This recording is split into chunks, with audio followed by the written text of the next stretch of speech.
لیا، یہ ساری چیزیں جب دیکھتا ہے، کہیں سے خوشبو، کہیں سے رنگ، کہیں سے ذائقہ، کہیں سے کیا چیز آ رہی ہے، یہ ساری چیزیں جب انسان کے اندر جمع ہوتی ہیں تو بے ساختہ انسان کی زبان سے نکلتا ہے سبحان اللہ۔ کیا نکلتا ہے؟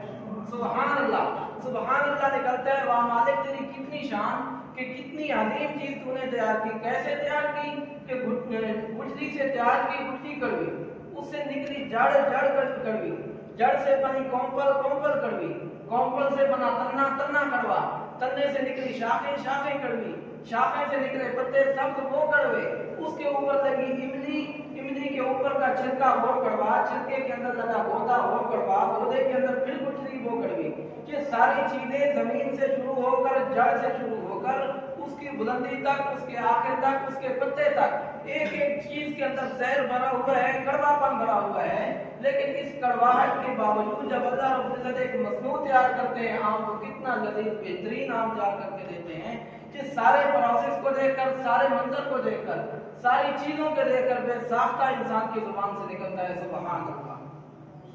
یہ سب جب سبحان اللہ نکلتا ہے کہ میرے مالک دیکھ تو نے کیسی گرمی کے اندر، کیسی روشنی کے اندر، کیسی ہواؤں کے اندر تو نے کیسی عظیم چیز تیار کر دی۔ ہماری گرمی کے اندر تو 4-5 گھنٹے 6 گھنٹے ہماری بجلی چلی جائے تو ہماری چیزیں خراب ہو جاتی ہیں، پھل فروٹ ہمارے خراب ہو جاتے ہیں۔ ہم خوشبو لگا کے باہر نکلتے ہیں تو جب ہوا چلتی ہے تو 2 گھنٹے کے اندر پتہ نہیں چلتا کہ خوشبو لگائی ہے کہ نہیں، لیکن طوفان آتے ہیں، آندھیاں آتی ہیں، ہوائیں چلتی ہیں، میرے رب کی اس تخلیق آم کی خوشبو کے اندر کوئی فرق نہیں آیا۔ اتنی 45 گریڈ کی گرمی ہوتی ہے، گرمی نے اس آم کے ذائقے میں کوئی کسی قسم کا فرق نہیں ڈالا۔ 3 مہینے اتنی دھوپ کے اندر، طوفانوں کے اندر، گرمی کے اندر میرے مالک کی تخلیق کھڑی ہے، میرے مالک کی تخلیق میں کسی قسم کا کوئی فرق نہیں آیا۔ یہ ساری تخلیقیں جب انسان دیکھتا ہے تو بے ساختہ دل سے سبحان اللہ نکلتا ہے، زبان سے سبحان اللہ تعبیر کرتا ہے۔ یہ دل سے سبحان اللہ نکلا ہوا میرے مالک کو اتنا پسند ہے کہ اسی سبحان اللہ والی غذا، سبحان اللہ والے الفاظ اللہ کو اتنے پسند ہیں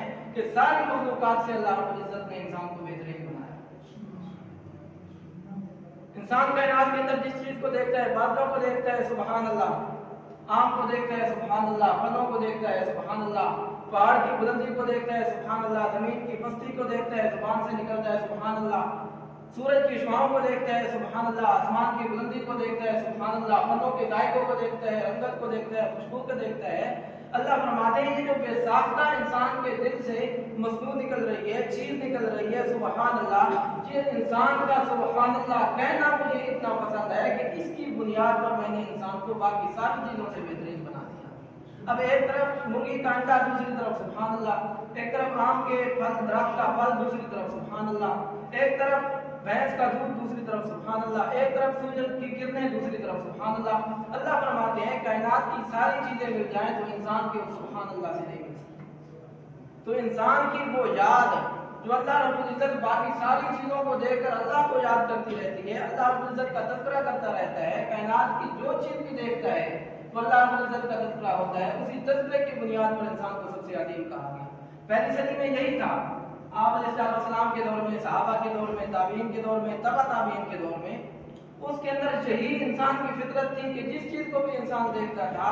بے ساختہ اس کی زبان کے اندر سبحان اللہ نکلتا تھا، الحمدللہ نکلتا تھا، اللہ کی یاد اس کی زبان سے نکلتی تھی۔ اس یاد کی بنیاد پر ان کے دل کے اندر سکون تھا، دل کے اندر بے چینی نہیں تھی، دل کے اندر سختی نہیں تھی، دل کے اندر کسی قسم کی کوئی پریشانی نہیں تھی، ٹینشن نہیں تھی۔ اللہ کی یاد سے ان کے دل مطمئن تھے، جس کی وجہ سے وہ اسپتال نہیں تھے، ہارٹ اٹیک نہیں ہوتا تھا، کسی قسم کی کوئی پریشانی نہیں تھی، جھگڑے نہیں تھے، فساد نہیں تھے، سارا کائنات کے اندر، ماحول کے اندر سکون تھا۔ کیوں؟ ان کا دل مطمئن ہوتا تھا، کیونکہ دل کا سکون جو ہے وہ پیسے سے حاصل نہیں ہوتا، ڈگریوں سے حاصل نہیں ہوتا، عہدے سے حاصل نہیں ہوتا، محلات سے حاصل نہیں ہوتا۔ جیسا کہ یہ سکون حاصل ہوتا ہے تو صرف اور صرف اللہ کے ذکر سے حاصل ہوتا ہے۔ جیسا کہ آنکھ کا کام ہے صرف دیکھنا،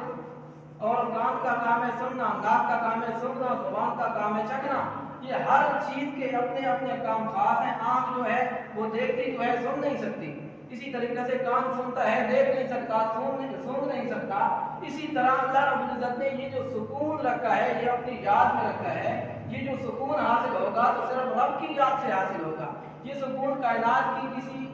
محل سے حاصل نہیں ہوتا، پیسے سے حاصل نہیں ہوتا، کسی چیز سے حاصل نہیں ہوتا۔ تو سکون حاصل کرنا ہے تو صرف اور صرف رب کی یاد سے، رب کے تذکرے سے اور رب ذوالجلال کے ذکر سے حاصل ہوتا ہے۔ اسی بنیاد پر جب دل مطمئن ہوگا انسان کا تو پھر کائنات کی ظاہری اسباب ہوں نہ ہوں، سہولتیں ہو نہ ہوں، مکان کرائے کا ہو یا اپنا ذاتی مکان ہو، ایک مرلے کا ہو یا کئی کنالوں کا ہو، پھر اس کے اوپر کوئی فرق نہیں پڑتا، پھر اس سے گناہ بھی صادر نہیں ہوتے جب اللہ کا ذکر ہوتا ہے۔ کیوں؟ گناہ آدمی صادر ہوتا ہے دل کے سکون کے لیے، زنا کرتا ہے لذت حاصل کرنے کے لیے، سکون حاصل کرنے کے لیے۔ اسی طریقے سے موسیقی سنتا ہے، گانا سنتا ہے، کسی رقص کی محفل میں جاتا ہے، کائنات کے جتنے بھی گناہ ہیں وہ سارے کے سارے گناہ کرتا ہے لذت حاصل کرنے کے لیے، کیونکہ اس کے دل کے اندر اجاڑ پن ہوتا ہے، ویرانی ہوتی ہے، دل کے اندر کارسانی ہوتی ہے، دل کے اندر ٹوٹ پھوٹ ہوتی ہے، دل کے اندر چیزیں کے اندر سب کچھ ٹوٹ پھوٹ آ جاتی ہے، جس کی وجہ سے وہ گناہ کرتا ہے دل کی لذت کے لیے۔ اللہ فرماتے ہیں جب میرے بندے کا دل میری یاد سے کیا ہوگا، اطمینان حاصل کرے گا، میری یاد سے سکون میں ہوگا، تو پھر اس کو دنیا کی بنائی ہوئی گناہگار چیزوں کے لیے، گناہ والے اسباب سے اس کو سکون حاصل کرنے کی کوئی ضرورت نہیں، اس کو سکون میرے یاد سے حاصل